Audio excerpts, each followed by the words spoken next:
You're listening to The Hour of Time. I'm Pooh.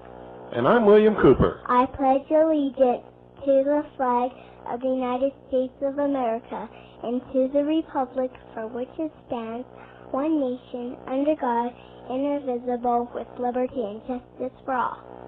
Well, I got to apologize to you folks for our delayed airtime.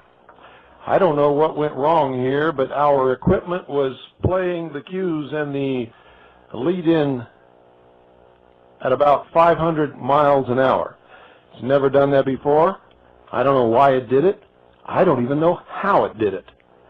I'm just thankful that we're here and everything seems to be working now. Don't go away. I'll be right back. Well, ladies and gentlemen, the United Nations flag is flying in Gainesville, Florida again over the courthouse. Now, in 1994, I made a plea to the American people to help us toss the UN flag out, bring it down, and discredit the United Nations Association in Gainesville, and we were successful. We did it. But they haven't learned their lesson. Another flag is flying now. So I'm going to ask you to do the same thing again. Call the Gainesville city manager tomorrow and keep calling until the flag comes down. The Gainesville city manager's number is 904-334-2011. That's 904-334-2011. Tell them we don't care if it's the 50th anniversary of the United Nations. It has nothing to do with us whatsoever. The assistant city manager is 904-334-2220. So for the rest of the numbers I'm going to read you, it's 904-334, so I'm just going to read the last four digits. Assistant city manager, 2220. The deputy city manager, 2011. That's the deputy city manager, 2011. The city commission, 2006. That's the city commission, 2006. And now, folks, a very nice ceremony took place in Oklahoma City today. Nothing to do with the bombing. Nothing whatsoever to do with the bombing. It had to do with something entirely different. This is a report from our people in Oklahoma City. I want to read it verbatim because it's very well written. At 6 p.m. this evening, approximately 30 members of the Oklahoma Militia, the Oklahoma Freedom Network, the Citizens Agency for Joint Intelligence, the Intelligence Service, and representatives from two branches of the John Birch Society met on the south steps of the Oklahoma State Capitol in Oklahoma City to burn the United Nations flag in protest of the 50th anniversary of that organization. Criminal organization, if you will, attempting to destroy the sovereignty of all the nation states. Prior to the event, one of the organizers met with Capitol Police to obtain a permit to hold the small rally on the Capitol steps. He was asked what he wanted to do during the rally and told the police officer that the group intended to burn a flag. This didn't seem to bother the police any, although it at first raised a few eyebrows. The officer then asked which flag was being burned. When he explained that the United Nations flag was to be burned, huge grins spread across the faces of the officers in the permit department. Thumbs went up around the room. One officer said, "Hurrah!" And the officer issuing the permit smiled broadly, saying, quote, "Right on," end quote, as he handed over the rally permit. Although every local television and radio station in the metro area had received advance notice of the event, only KWTV Channel 9 sent a lone cameraman to cover the protest. Bill Bauer, one of the organizers of Oklahoma Freedom Network, was briefly interviewed during the noon newscast on KTOK radio about the protest against the United Nations. But the tone of the interview gave the impression that Mr. Bauer and his organization were laughable but harmless kooks. The media was not going to take this seriously, if they even reported it at all, which is the standard procedure for the communist news networks. And I don't care where they are, how little or big they are. If they're not telling the truth, they're the communist news networks, even in Oklahoma City. When I telephoned KFOR Channel 4 television in the late morning to make sure they knew about the protest, they said they knew about it, but were not interested in covering it. The media did everything possible to ignore the event and went out of their way to make sure that no announcements were made to inform the public about the protest. In speaking with the people present, most had heard about the flag burning from friends, our friends of friends, and those who took the time to come did so because they wanted to make a personal stand against the United Nations and everything evil that it represents. And prior to the formal opening of the brief ceremony, all participants were given a printed copy of the United Nations logo, over which was superimposed the universal No symbol. These papers would be used as kindling for the burning of the United Nations flag at the appropriate moment. Shortly after 6 o'clock, as we huddled closely in the lengthening shadows of the trees around the Capitol building, shivering in a cold 35-mile-an-hour northwest wind, the meeting was officially called to order. Throughout the ceremony, a large American flag was flying, held by a member of the Oklahoma Freedom Network. All recited the Pledge of Allegiance. A member of the Oklahoma militia offered a prayer. And then another member addressed the group, and the Channel 9 news cameraman explaining why we were gathered together at that time and in that place.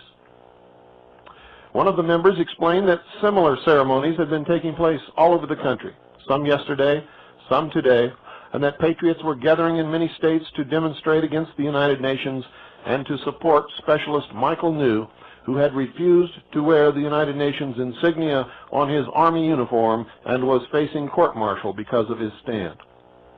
Copies of 1994's Oklahoma House Resolution number 1047 were handed out to those present, entitled U.S. Military Forces Under UN Authority, Opposition, Memorializing Congress, in which the Oklahoma House of Representatives had taken a stand against the presence of the United States military in United Nations operations, and memorializing the United States Congress to cease providing funding for military operations not authorized by Congress, to cease participation in military activities under United Nations authority, to cease rendering aid to any activity under United Nations jurisdiction, and to cease support for the establishment of a new world order or any form of global government. Members of the Oklahoma Freedom Network collected signatures on petitions which will be presented to the Oklahoma State Legislature next February, when the confirmation hearings will begin concerning Bob Rick's appointment by Governor Frank Keating to serve as the head of the Oklahoma State Department of Public Safety. Many signatures have already been collected from the southwestern part of the state, where Oklahoma Freedom Network is headquartered, and those signing wished to make it known that they do not want Bob Rick's brand of law enforcement in our state. At the present time, Bob Ricks has already taken his place as the head of the Public Safety Department, having retired from the Federal Bureau of Investigation. But until the February confirmations take place, Mr. Ricks has not been officially accepted in that position. And for those of you who may not, by some fluke of absolute and total ignorance or memory loss, not know who Bob Ricks is, he's one of the people responsible for the Waco massacre. Because of the high winds and dry conditions, a burn ban had been issued this morning against all outdoor burning. But because the Capitol Police were in favor of burning the United Nations flag, and because a metal container was provided which would hold the burning flag, and appropriately it was a garbage can, the burn ban was overlooked for this ceremony. As cries of "Death to the New World Order" and "Down with the United Nations" echoed across the plaza steps in front of the Capitol, the United Nations flag was doused with paint thinner and set ablaze as all participants threw their printed United Nations symbols into the flames. The flag curled, shriveled, and crumbled miserably, pathetically, and pitifully into ash. All cheered. As is the custom at these meetings, the speaker's platform, called the soapbox, was made available for anyone wishing to speak. Brief words were offered honoring the fathers or husbands who had served and bled for our country, concluding that the United Nations was an insult and an affront to their sacrifice. The crowd was reminded that the Conference of States issue was not yet dead, and that even as we spoke, meetings were quietly being held in the Omni Netherlands Plaza Hotel in Cincinnati, Ohio, where organizers hoped the Conference of States proposals could be resurrected. All were encouraged to keep their ears tuned to the shortwave radio. The hour of the time was vigorously promoted because the mainstream press has been keeping very quiet about the Cincinnati meeting and what is happening there.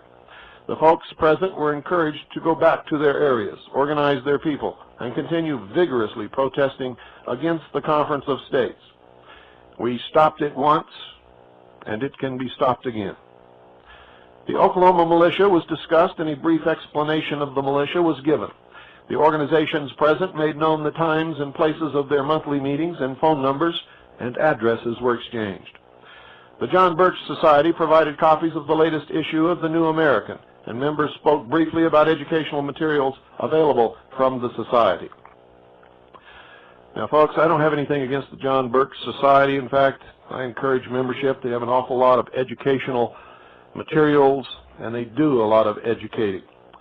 But I take great issue with their stance that their members should not participate in anything other than the vote. If everybody in this nation really believes that baloney and participates only in the vote, the New World Order will come much quicker than anyone ever dreamed.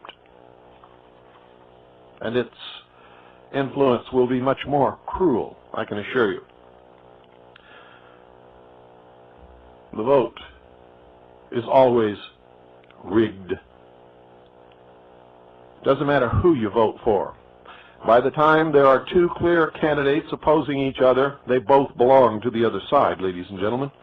In most, not all instances, but most. Anyone in this country today who believes that you are going to change anything in the future strictly by the vote today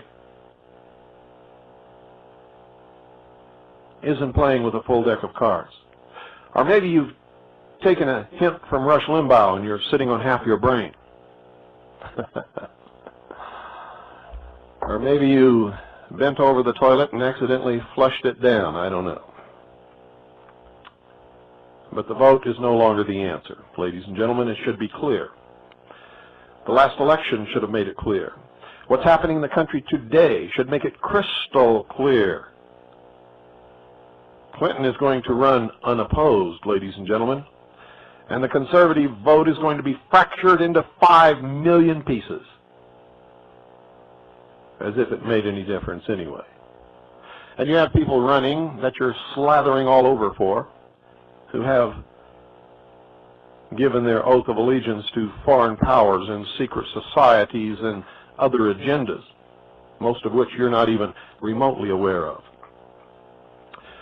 I continue. The United Nations flag having been burned and with everyone freezing in the twilight, the meeting was adjourned and the people dispersed. It was a peaceful, orderly gathering attended by but a few dedicated souls who really care about the state of the nation and the preservation of our freedoms. And there would have been many more had it been publicized but it was not. The day may come when the couch potatoes find themselves being served for dinner, along with the sheeple who have become steaks on the table by choice and consent. As is always the case, those very few who give with the greatest commitment of heart will be the ones who will fight to restore our greatest way of life, liberty. It is ever thus. The numbers don't matter. This afternoon's ceremony was a symbolic act, but solid patriots need not fear that their small stands on principle automatically mean small results. When the commitment and dedication is high, and when passion energizes the courage of conviction, a few good men and women can overcome any enemy whose only motivation is a paycheck and obedience to the state. God bless you. Signed, Michelle. For those of you who were not listening Friday night, maybe you were out on a date or took your wife to dinner, or maybe you took your boyfriend or husband to dinner, or maybe the propagation was so bad that you just couldn't hear the broadcast. I encourage you to order the tape. Tonight is part 2. And I believe, ladies and gentlemen, that this is extremely important information that everyone needs to know. It's from a book entitled Freemasonry and Catholicism, which was printed both here in the United States and in England in let me see here. Let me make sure I'm giving you the right date. 1919, by the Rosicrucian Fellowship. And the Rosicrucian Fellowship is just another branch of the same old Illuminati at the highest levels, and at the same lower levels it is basically a carbon copy of all of the rest of them. There's an interesting history behind the Rosicrucian Fellowship, the AMORC, the Ancient Order of the Rose and Cross, and they have several other names. It has to do with the Knights Templar and the Merovingian line of kings in France. But anyway, let me continue with part 2 tonight of this illuminating text.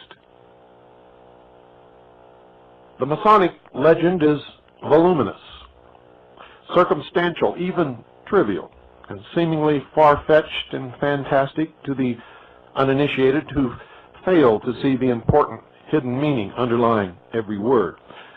But we will give only such fragments as have a bearing upon our main subject and the explanation necessary to link them together. The events which led up to the conspiracy against the Grand Master Hiram Abiff, mentioned on Friday night, and which culminated in his murder, commenced with the arrival of the Queen of Sheba, who had been attracted to the court of Solomon by tales of his wonderful wisdom and of the splendor of the temple he was engaged in building. She is said to have come laden with gorgeous gifts, and it is stated that at first she was much impressed with the wisdom of Solomon. But even the Bible, which is written from the standpoint of the Jehovistic hierarchies, hints that she saw at the court of Solomon one that was fairer than he. And there the Bible narrative leaves her.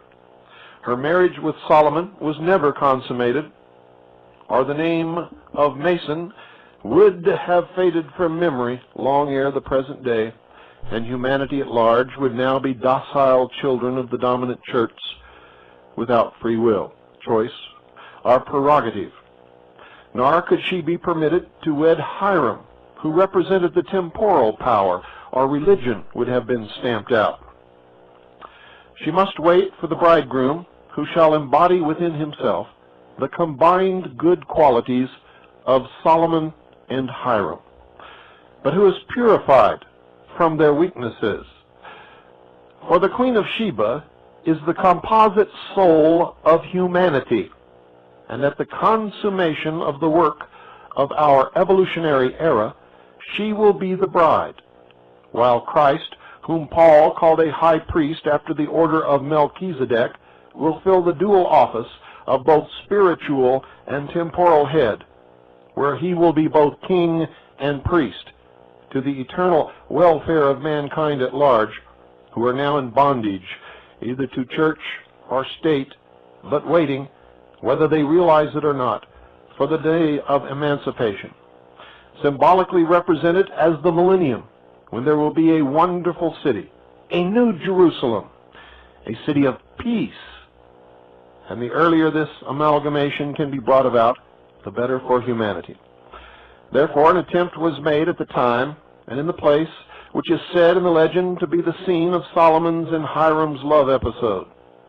There the two initiatory orders met for the consummation of a definite work of amalgamation symbolically called the Molten Sea, a work which was then attempted for the first time. It could not have been wrought at any earlier period, for man was not sufficiently advanced at that time. However, it seemed as if the united efforts of the two schools might accomplish the task.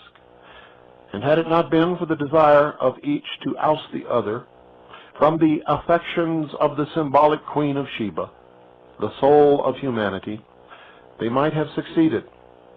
An equitable union between church and state, the cross in the crown, might have been effected, and human evolution might have been greatly furthered. But both church and state were jealous of their particular prerogative. The church would only amalgamate upon condition that she retained all her ancient power over mankind, and to take in addition those of the temporal government. The state was selfish in a similar manner, and the Queen of Sheba, humanity at large, is still unwed. The Masonic legend tells the story of the attempt and its failure as follows. But first, ladies and gentlemen, we have a little business to take care of. It's the half hour, which always comes around this time. I hope that somewhere along the line in the last 3.5 or a little more years, you've all began to understand what it is that's coming about. And I hope you begin to shelter that which you have. I'm not talking about things that are easily lost, and I'm not talking about things that you owe so much money on that you're not going to pay it off in 30 years. I'm talking about what you have, what you really own, and what you can keep from squandering from your paycheck each week or every 2 weeks or each month. You see, we have a method whereby you can place some of your assets into real money, gold or silver coin, or any of the precious metals in any of their numerous forms.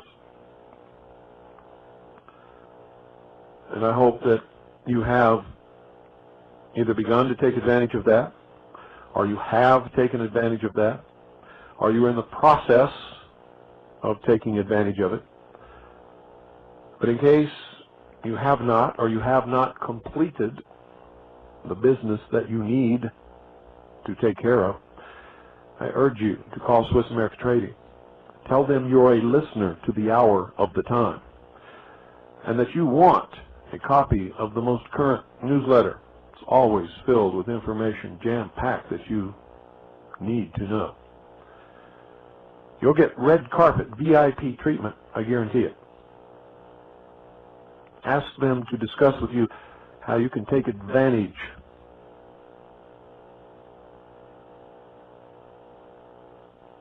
of all the different ways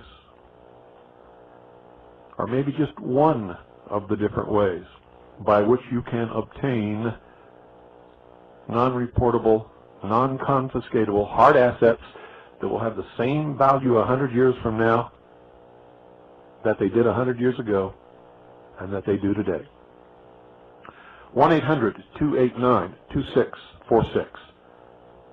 That's 1-800-289-2646. 1-800-BUY-COIN. And while you're at it, folks, thank them for sponsoring the hour of the time. You know, if for some reason you did not hear Friday's broadcast, you are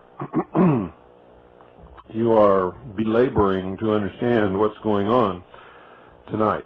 You see, I laid the groundwork for this, and tonight is laying the groundwork for what's going to come tomorrow night.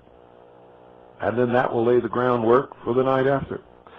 This is really a continuation of our Mystery Babylon series, and it's extremely important that you understand what this is all about. So if you did not hear Friday's broadcast, you must order the tape or you're lost. And you're not going to catch up, because that explained the whole foundation upon which all the rest is to follow in this series. So if you would like to have a copy of that tape, send $10. If you're not a member, the price is $10.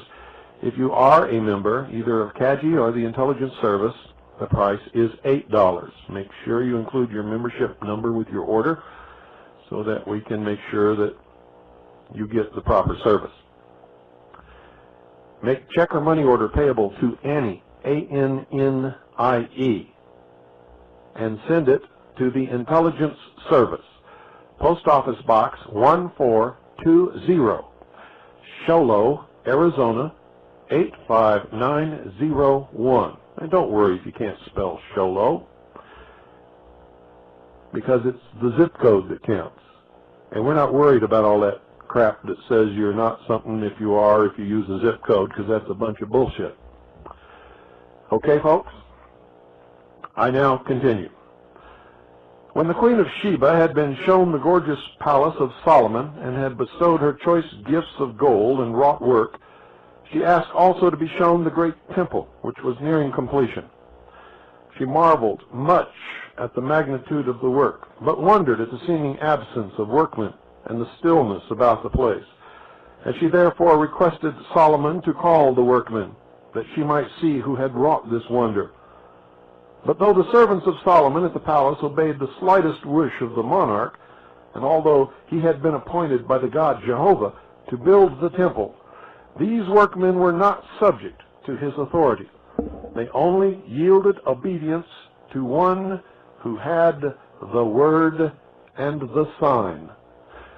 Therefore no one appeared at the call of Solomon, and the Queen of Sheba could not escape the conclusion that this marvelous miracle was wrought by another, and one who was greater than Solomon. And so she insisted on knowing and seeing the king of crafts and his wonderful workmen, much to the chagrin of Solomon, who felt that he had fallen in her estimation. The Temple of Solomon is our solar universe, which forms the great school of life for our evolving humanity. The broad lines of its history, past, present, and future, are written in the stars, its main outlines being discernible to anyone of average intelligence. In the microcosmic scheme, the Temple of Solomon is also the body of man, wherein the individualized spirit, or ego, is evolving, as God is in the great universe. Work on the true temple, as we are told in 2 Corinthians 5th chapter, is wrought by invisible forces working in silence, building the temple without sound or hammer. As the Temple of Solomon was visible in all its glory to the Queen of Sheba, so the evidence of the toil of these invisible forces is easily perceived, both in the universe and in man. But they themselves keep in the background and work without ostentation. They hide from all who have not the right to see them or to command them. The relation of these nature forces to the work they do in the universe may perhaps be better understood when we use an illustration. Let us suppose that a carpenter wishes to build a house wherein to live. He selects a place, whereon to build, and brings the material thither. Then, with the tools of his trade, he commences to lay the foundation. Gradually the walls are put up, the roof put on, the inside completed, and the structure finished. During all the time while he is working, a dog, which is an intelligent spirit belonging to another and later life wave of evolution, watches his actions in the whole process of construction and sees the house gradually take shape and reach completion, but it lacks the proper understanding of what he is doing and of what is the ultimate purpose in his mind. Let us now suppose that the dog were unable to see the carpenter or to hear the noise made by his hammer and other tools. Then it would be in the same relation to this builder as humanity at large is to the architect of the universe and the forces which work under his command. For the dog would then see only the materials coming together slowly and taking shape, finally forming a finished structure. Humanity also sees the silent growth of plant, of beast, and of bird, but is unable to understand what causes this physical growth and the changes in the visible universe. For it does not see the immense army of invisible workmen who are silently toiling in the soundless silence to bring about these results, nor do they respond to the call of anyone who has not the sign and the word of power, no matter how high his standing or station in the world. The churchman always emphasizes the necessity of faith, while the statesman emphasizes and places his reliance on work. But when faith flowers into work, we reach the highest ideal of expression. Humanity may and does admire lofty sentiment and brilliant oratory.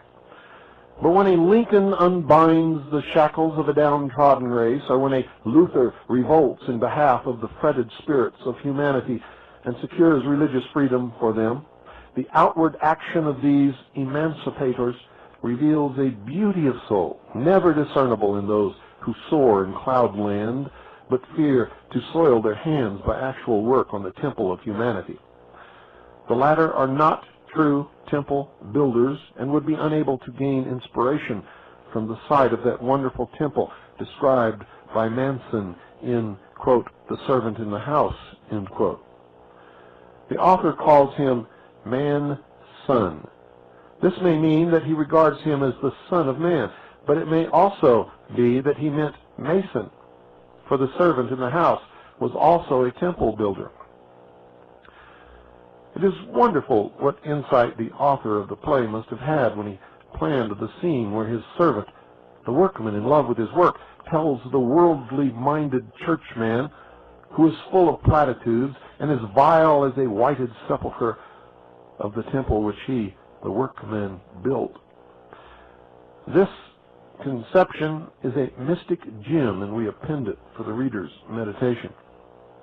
Quote, I am afraid you may not consider it an altogether substantial concern. It has to be seen in a certain way under certain conditions.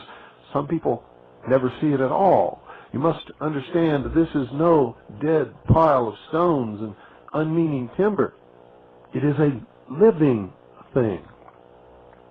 When you enter it, you hear a sound as of some mighty poem chanted. Listen long, and you will learn that it is made up of the beating of human hearts, of the nameless music of men's souls. That is, if you have ears. If you have eyes, you will presently see the church itself, a looming mystery of many shapes and shadows, leaping sheer from floor to dome, the work of no ordinary builder. The pillars of it go up like the brawny trunks of heroes. The sweet human flesh of men and women is molded about its bulwarks. Strong, impregnable, the faces of little children laugh out from every cornerstone. The terrible spans and arcs of it are the joined hands of comrades. And up in the heights and spaces are inscribed the numberless musings of all the dreamers in the world. It is yet building and built upon. Sometimes the work goes forward in deep darkness, sometimes in blinding light. Now beneath the burden of unutterable anguish, now to the tune of great laughter and heroic shoutings like the cry of thunder. Sometimes in the silence of the night, one may hear the tiny hammerings of the comrades at work in the dome, the comrades that have gone aloft. It is such a temple that the mystic Mason is building. He endeavors to work on the temple of humanity at large. But since, and I quote, "When the rose adorns itself, it adorns the garden," he aims also to cultivate his own spiritual powers as foreshadowed in the molten sea. Solomon had already sued for the hand of the Queen of Sheba and had been accepted. So feeling that the meeting with Hiram-Abiff might change her affections, he endeavored to consummate their marriage before granting her wish to meet the Grand Master. But the queen was obstinate.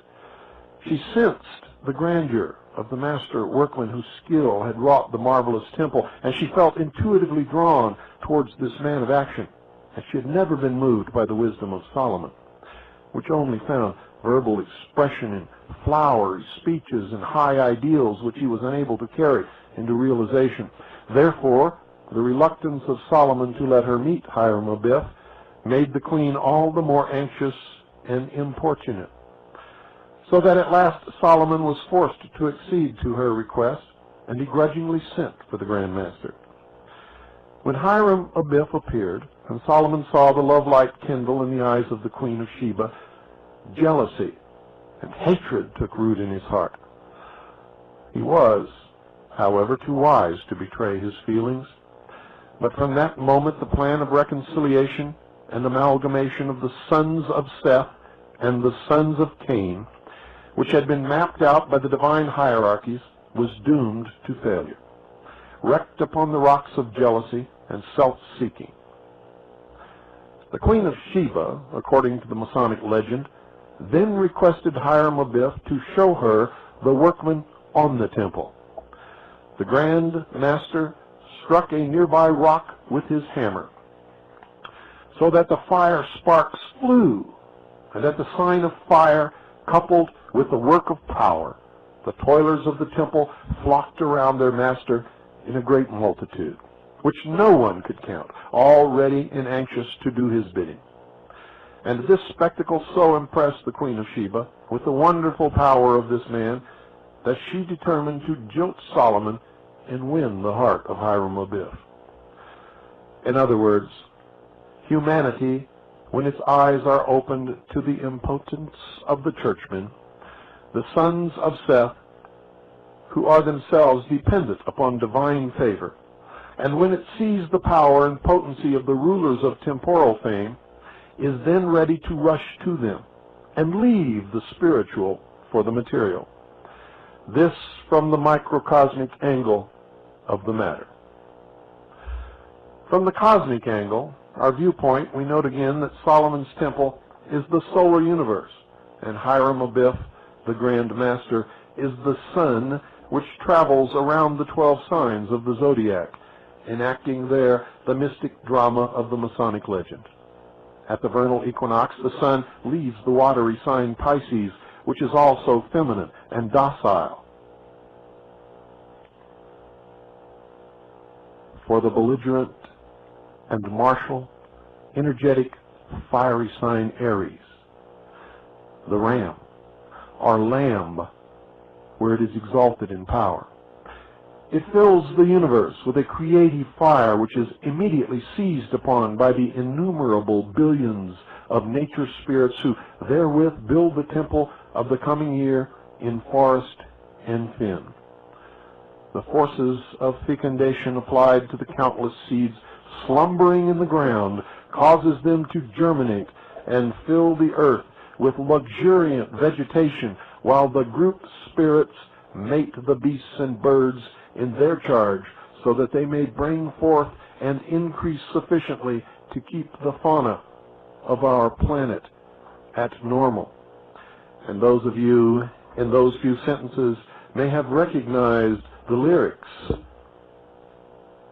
of a song that I play quite frequently on this broadcast. According to the Masonic legend, Hiram Abiff, the Grand Master, used a hammer to call his workmen. And it is significant that the symbol of the sign Aries, where this wonderful creative activity commences, is shaped like a double ram's horn, which also resembles a hammer. It is also worthy of notice that in the ancient Norse mythology, the Vanir, or water deities, are said to have been conquered by the Aesir, or fire gods. The hammer, wherewith the Norse god Thor struck fire from the sky, finds its counterpart in the thunderbolt of Jove. Like Hiram, the Aesir belong to the hierarchy of fire.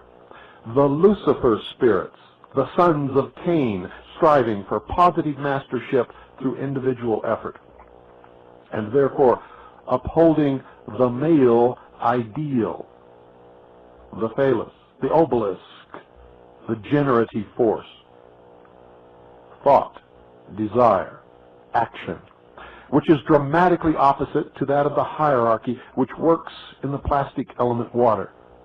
In the present-day temples of the latter order, magic water stands at the door, and all who enter are required to apply this lethal liquid to the point in the forehead where the spirit resides.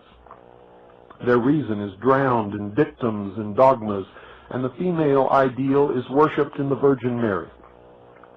Faith is the prime factor in their salvation, the attitude of unquestioning childlike obedience being cultivated. It is different in the temple of the other order, when the candidate enters there poor, naked, and blind. He is asked at once what he is seeking, and when he answers, "Light," it is the duty of the master to give what he asks and make him a free mason, literally a child of light, or the sons of light. It is his duty also to teach him to work, and a male ideal, Hiram Abiff, the master workman, is presented for emulation. He is taught to be always ready, to give a reason for his faith. As he qualifies in the work, he rises step by step, and at each degree more light is given. There are 3 times 3 degrees in the lesser mysteries. When the candidate has passed the 9th arc, he is in the Holy of Holies, which forms the gate to greater fields beyond the scope of Masonry.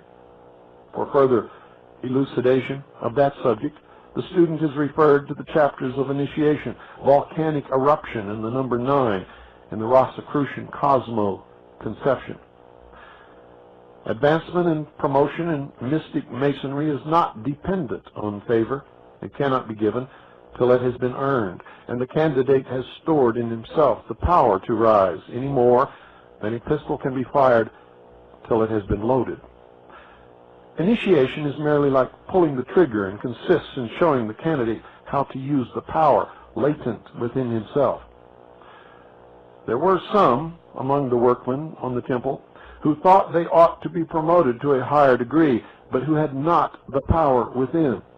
Therefore Hiram Abiff could not initiate them, and as they were unable to see that the lack was in themselves, they felt provoked at Hiram, as over-ambitious candidates of today feel slighted and stamp a spiritual teacher as a fraud who is unable to give them immediate illumination and induction into the invisible while they are still eating of the flesh pots of Egypt, and unwilling to sacrifice themselves upon the altar of self-denial.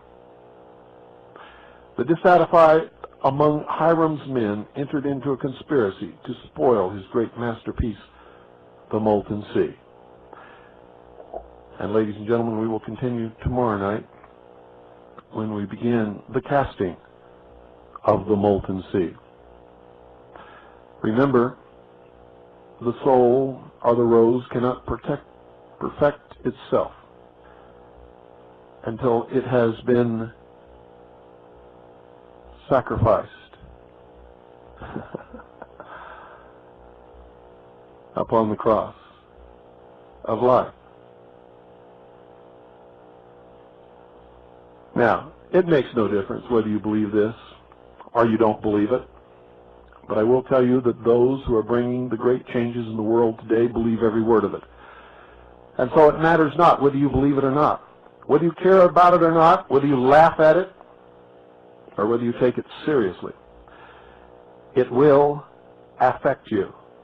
And if you do not know it, and if you do not understand it, and you stand in its way, you will surely be struck down. You cannot fight a battle if you do not know your enemies. I'll tell you right now, it's all total, utter, and complete bullshit. It is the method of deceiving those in the lower levels so that they may be controlled through the process of the degrees of initiation. Then it weeds out those who cannot be trusted and allows only those who can to reach the highest levels. Good night, ladies and gentlemen. Don't miss tomorrow night, and God bless you all.